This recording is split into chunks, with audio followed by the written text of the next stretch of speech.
Welcome to History Secrets Uncovered. My name is Jay Chandarana, and today I have the honor of speaking with Professor Andrew Shankman, a scholar of early American history. He teaches at Rutgers University Camden and is the author of several important works on the American Revolution and the early Republic. He discusses the complex relationship between democracy, economics, and political power in the founding era. And today, we'll dive into the unfinished nature of the American Revolution, what it really meant for the people living through it, and how its unresolved tensions still shape the U.S. today. Thank you for being here, and it's great to meet you. Yeah, it's great to meet you as well. I'm really excited to be here. Thank you. Well, first, I'd like to put the American Revolution into some context. Revolutions generally, if they're about resetting and changing systems, what do you think Americans were trying to reset and change the most? Economic rules, political authority, a social hierarchy, or something different entirely? Yeah, that's a really big and good question. And the way I think to get into it is to talk about an insight that an historian from the early 20th century, actually named Carl Becker, who was very important in the growth and development of the American historical profession, but was a student of the American Revolution. And he had an insight which has really endured. I mean, we now talk about it differently, and we use it in different ways than he probably ever could have imagined. But fundamentally, he said that the American Revolution was really two conflicts, and it started off as a battle over what he called home rule, the question of whether Britain would rule the 13 colonies, or whether there would be home rule. The people living in those colonies would rule them themselves. Yeah, But over the course of the revolution, it became so complicated and complex, and it was so disruptive and indeed often so violent that it opened up space for all sorts of different ideas to begin to come together and contest with each other. And so the battle for home rule also became a battle over who would rule at home.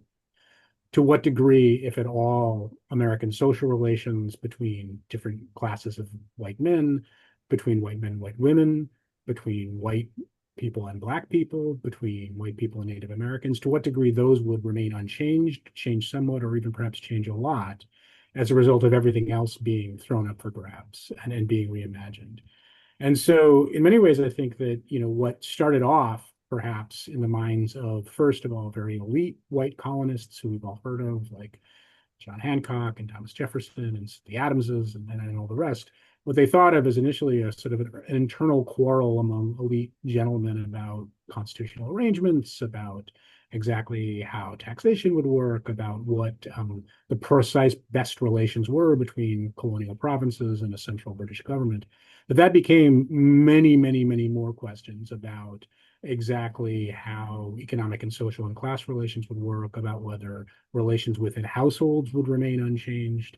And this is in many ways shows the connections between the two conflicts, right? Because this battle for home rule is fueled by some very enduring and powerful ideas and words and statements. And all men are created equal, liberty, yeah, equality, these kinds of things, right? And I mean, I like to describe those as slippery words and slippery concepts, and that it's very hard to stand on them without sliding around. And they themselves can slide around and be heard by lots of different people. And people will take those words and apply them to their own particular circumstances. And, John Hancock, one of the wealthiest merchants in Boston, he has grievances, and those words mean something to him, but they probably mean something different to the men he employs unloading his ships, and they mean something different to the wives of those men, and they mean something different to the slaves who lived everywhere, including in Boston, living near those men. And they certainly meant something to people living further west, and particularly indigenous populations. And so what starts off as a battle over just the question of exactly what the relationship will be between the 13 colonies and the British government becomes, especially as independence and nation become what a nation really means, who's part of it, how you get to be part of it, and to what degree some of the more extreme or radical or subversive conceptions of those ideas will also apply, even if they weren't intended by the people who first spoke them.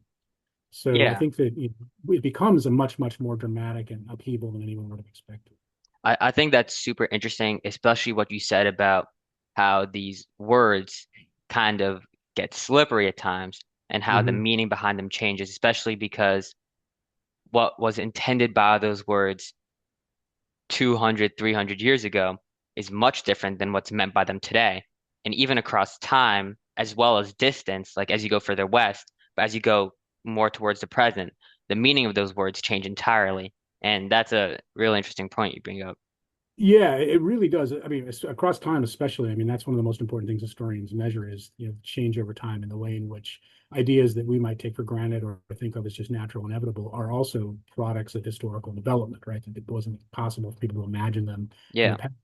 But it's also the case that even in that time, these ideas can be deeply, deeply contested.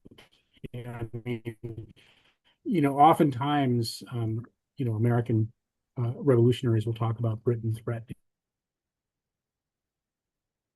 People who have liberties and see those liberties taken away are in some sense losing freedoms and becoming and being rendered slaves. yeah, But there's also real slavery in their midst, and often sometimes they're in fact complicit in perpetuating that real slavery. And the enslaved are also fully complex, fully realizable peoples with minds and thoughts and bodies. And so when they hear those words, they mean something very, very different. There's a wonderful example during the Stamp Act crisis, which was one of the earlier conflicts over British imperial policy in 1765. And at one point, one of the, a major South Carolinian who is, accused of being supportive of the Stamp Act, but really isn't, a man named Henry Lawrence, also talks about how he's been seeing what he describes as boys and Negroes shouting liberty, liberty in the streets of Charleston, South Carolina. He says, I don't think they really know what that word means. And I always mhm, interpret that as well wishful thinking. He would hope and wish that it was just something that they were just shouting and imitating, but in fact, they do know what it means. yeah, And in that letter, he talks about how they've been forced to ride on patrol during all kinds of terrible weather, meaning they're worried that in fact some of this language is going to be taken from them, which they're using as ways to criticize British policy, is going to be taken from them and used to criticize their own actions. So this is happening right in 1765 already. There, how you understand what those words mean and the yeah, contestation of meaning is right there in that real time. It's very much of the historical moment. yeah. That's super interesting. And kind of staying on that idea of how things change over time. Um, are there things or ideas that stayed the same before the revolution and after the revolution? Either big concepts or ways of living that were maintained throughout? There are. I mean, I think that a lot of very big ideas and concepts I'd say, at some points are more disturbed or challenged than we might think during the revolution. But there's also a case of a lot of that disturbance and challenge then being um, undone and overturned. So that I think there are moments where it looks like there might be a lot more change than there ends up being. And so, like for example, I mean, if you look at North America in the mid 1760s and then compare it to North America in some of the mid 1790s, what you would see is a nation largely of households, mostly rural, mostly agricultural, with clear hierarchies within those household walls. With the head of the household being the husband and father, who's the only person legally capable of having an identity and owning property. Yeah, Married women, by definition, are subsumed under their husband's legal identity and cannot own property, with children under the authority of their parents until they are of legal age, and with the expectation that daughters would be with under the authority of their fathers until the moment they are married, when they are under the authority of their husbands. That's true in the 1760s. That's true in 1790. That's true into the 19th century. And so, yeah, in that sense, you could say, okay, well, what really has changed? But I think that, one thing you'd see is that, a lot of that is, first of all, shaken during the revolution. There are moments where, like one great example of this is the revolutionary government of Massachusetts. At one point, the revolutionary government of Massachusetts passes a law in the late 1770s and early 1780s encouraging the wives of loyalist husbands to separate from their husbands politically, promising them that they will get a certain amount of land if they do, which is an astonishing thing. What it suggests is a number of things. One is that the Massachusetts government, like all these state governments, has realized that it needs the assistance and help of anyone who will support it. The revolution is a very touch and go affair. Anyone who can get to support your cause and to keep land, say, under cultivation and to keep land being productive. You're not gonna worry about what you might have worried about in the past, disrupting the relations and authorities of, say, the husband and father and patriarch. yeah, And so, since I say that's so fascinating, here is the state in a sense, intervening within a household's walls and trying to conduct a direct conversation with a female, despite the obvious wishes of her husband. That's an acknowledgement of personhood and citizenship. Now, it's also the case that that law is undone and reinterpreted and overthrown in the early 19th century, and things go back to the way they were. But at the same time, we shouldn't ignore or gloss over this truly revolutionary moment. And you can find other ways in which, the fact is that a number of people move from slavery to freedom as a Yeah. result, taking advantage of the turbulence of the revolutionary situation or of declaring themselves in support of the American Revolution and gaining their freedom as a result, or as a result of people beginning to confront what they themselves at the time see as glaring contradictions and freeing slaves, not thinking that their own revolutionary ideals and convictions can remain compatible with being slave owners. Yeah. Again, it's not that slavery is gone, right? Slavery is still very much there. In fact, it gets, in sheer size and volume and space larger after the revolution than before. But it's also destabilized, shaken. And I would say, in many ways, what's interesting, I think, is that a burden of proof shifts, right? Given that these ideas are now at the core of this new republic's culture, if you are going to place limits on who gets access to them, you have to be able to explain why. Where Yeah. previous to this, it was assumed that unfreedom was the normal condition. Now, if freedom is the normal condition, then why are some people not free? Now, sadly, people will come up with explanations, or they'll just simply ignore the contradictions and do it anyway.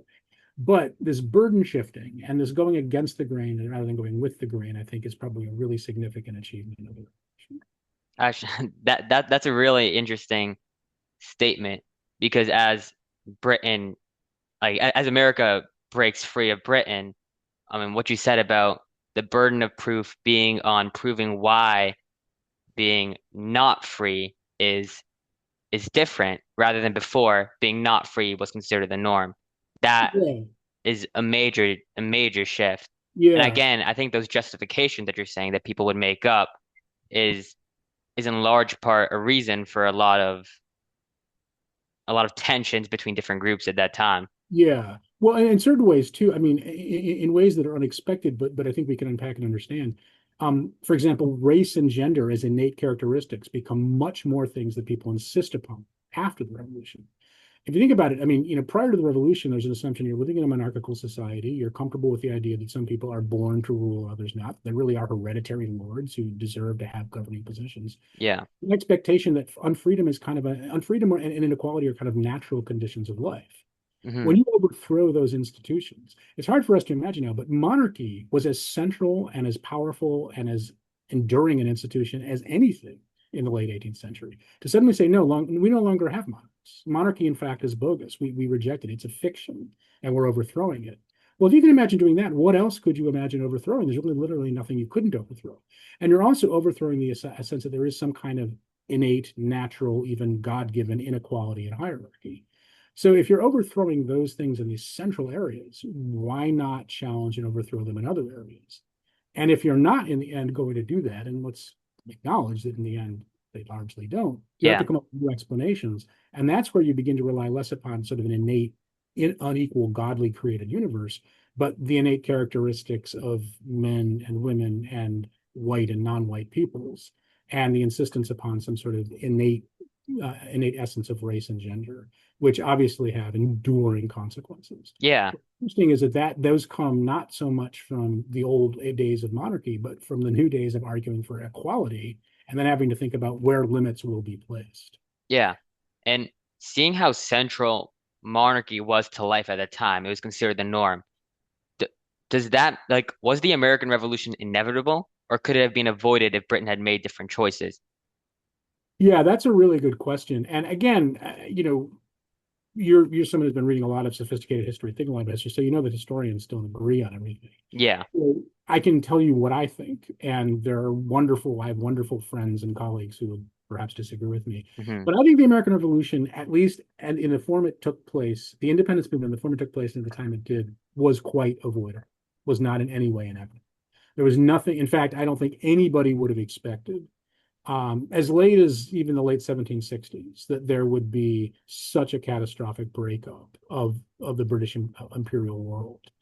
Um, if you think about sort of the standard causes for the coming of an independence movement, what they're arguing about fundamentally are Britain demanding that the colonies contribute to the cost of their own defense by being taxed to pay for troops, the quartering of those troops, Yeah. and that the Americans accept and respect the presence of the British military in their presence. And those three things become more and more and more angering and frustrating and galvanizing, and lead ultimately to the arguments that lead to what Becker called the battle for home rule, which then leads to these questions about control. But if Hmm. you go back to just before the late 1760s and early 1770s to what's known as the 7 Years' War, sometimes it's called the French and Indian War, which is the North Americans call. Yeah. And that's the biggest sort of imperial project prior to the revolution. It's this major war effort. It's actually a global war, but it starts in North America. It's the biggest war effort the British ever had in North America. And they ask a great deal of the colonists. And if you look at what's going on between 1758 and 1761, every issue that comes up a few years later and causes conflict comes up in that war and doesn't cause conflict. And the Oh. reason is really fascinating. It's all about the way in which, in my view, much more supple and thoughtful imperial managers come to understand how to approach the North American colonies. So, for example, a man named William Pitt, and he's very popular, William Pitt. I mean, think about Pittsburgh, Pittsfield, Massachusetts. I mean, places are named for him. Yeah. William Pitt, who was the sort of known as sort of what we would today call the prime minister during that war, realizes the American colonists, see, they really need them to contribute to the war. And so what he does is he comes up with a scheme where he asks the governors of the colonies, most of whom have been appointed by the king, not to demand taxation from the colonial legislatures. But he says, if you can convince them to voluntarily tax themselves, we will set aside a fund of gold and silver. And for every paper colonial dollar they raise in taxation, we'll reimburse that up to a third in gold and silver. Now, in the 18th century, gold and silver was very scarce in the colonies. Hmm. And gold and silver are very desirable because the more gold and silver a colony has, the more that can be used as the foundation for stable paper money. And Yeah. so what Pitt is doing is he's saying, I'll reimburse you a third of what you raise in your own paper money, which is a lot less valuable, in actual gold and silver. And the more you tax yourselves, the more you can draw on the fund. And the result is that during the 7 Years' War, the colonists voluntarily taxed themselves at levels far higher than the British would then later demand that they be taxed by the British during the conflicts. So it's not that they're unwilling to pay taxes. It's not that they're unwilling to support the war effort. It's that they don't want to have their fundamental sense of how they get to control their own property being violated, which they think is a British right. And Pitt does the same thing with the quarter their troops. He says that if you choose to quarter troops, I'm not going to tell you to or demand that you do, but if you choose to quarter troops, we will again reimburse you a portion of what you spend in gold and silver. And the result is that during the 7 Years' War, the colonists happily quartered troops. Yeah. Exactly the thing that then the coercive quartering act leads to conflict. And they also work out some really good arrangements. I don't have to go into these, but they work out really good arrangements that cause very close relations between the American officers and the British officers. They're actually quite popular to the point where a lot of British officers decided to stay in colonial America after the war's over because they've been treated very well there and felt that the Yeah. colony was very welcoming. So again, sounds less dramatic, but the very ways in which the colonists are approached will either reinforce their sense that they are British subjects in good standing, being treated well, or will alienate their sense that they're being denied their British subjecthood. But what's interesting is that what really angers the colonists is the sense that when Britain doesn't treat them as true British people. Hmm. And so in that regard, if you think about sort of what it takes to have a separate consciousness, an idea of something of America being different from Britain, it's British policymakers who deny Americans their Britishness, who actually can imagine a separate, distinct America before the Americans can. It's when the Americans are angered and alienated by this denial that they begin to think, well, maybe we should separate from people who don't respect us and don't treat us as the British people we believe we are. That's interesting. Yeah. I mean, back to what you said about the Quartering Act and the reimbursement. When Britain then demanded the taxation, would the colonists still be reimbursed for part of that, or? No, so in other words, and so the other thing to note too that the reimbursement comes only if you choose to voluntarily tax yourself. Oh, got This it. doesn't, you think about that statement, no taxation without representation. What Pitt is doing Yes. is he's setting up a situation where if taxation is happening, it's the colonial legislatures doing it who are representative. I mean, colonists have voted for those people. So Yeah. that fundamental British right is being respected. Said you can choose not to tax yourselves at all. Then you don't get to draw on the specie fund, the gold and silver fund, and I know you want that. So in fact, he's incentivizing colonists. Yeah. What they do with the Quartering Act or with the Sugar and Stamp Acts is that Pitt is thrown out of power after this. The king doesn't like him, and some of his critics get into power with very different ideas, and they just simply say, "Well, that's weakness. We shouldn't have to go and ask the colonists to do anything. We're Parliament. We're the British authority." And so they simply pass laws in which Parliament begins to tax the colonists. But in doing so, it makes the Americans feel less. It doesn't make them feel British anymore. Right, They don't have their exactly. say. The fundamental right of a British subject is to have your property taxed only by your representatives, to have your property protected, to not have these fundamental rights violated. And so, in fact, what they see in Parliament in proclaiming its own British authority is denying to American colonists their sense of British sovereignty and their sense of British subjecthood. So here, not only is there no reimbursement, it's not even the colonial legislatures doing the taxing anymore. It's the House of Commons in Parliament, to which the colonists send no representatives and don't vote for. So they see this as something that no true British subject should ever have to live with. Yeah, I mean, in that light, it makes the revolution seem very avoidable. I mean, just treating the American colonists as British could have done so much to prevent the entire conflict. Yeah. So thinking about the terminology we've used, so I think that the battle, what we're calling the battle for home rule, this argument about Americans needing to leave the British Empire, that Yeah. kind of stuff I think actually was quite avoidable. What's interesting is that the battle over home rule doesn't come out of nowhere. There had been, I mean, if you look at North American social orders in every colony, they're growing more unequal over the course of the 18th century. There's rising class tensions. There's certainly conflicts in the West between native peoples and white settlers as they're moving, and all of that stuff is independent of all of this. What's interesting is that when the British imperial structure breaks down, that breaks down a lot of the normal order of things and gives space for all kinds of people to push their own concerns and ideas into the general public sphere. So Hmm. I think in the absence of British imperial authority breaking down, in the absence of elites really essentially creating disorder and then becoming concerned about the disorder they've created, the absence of that, all that other sort of nagging social and economic conflict and tensions would have still been there, but it wouldn't have taken the form of an independence movement. If anything, it would have continued to divide colonial North Americans and probably would have pushed elite colonial North Americans closer to alliances with elite British people living in Britain. So that would have been a very different kind of conflict, but it wouldn't have been an independence movement and it wouldn't have taken the form of an American Revolution. Yeah, definitely.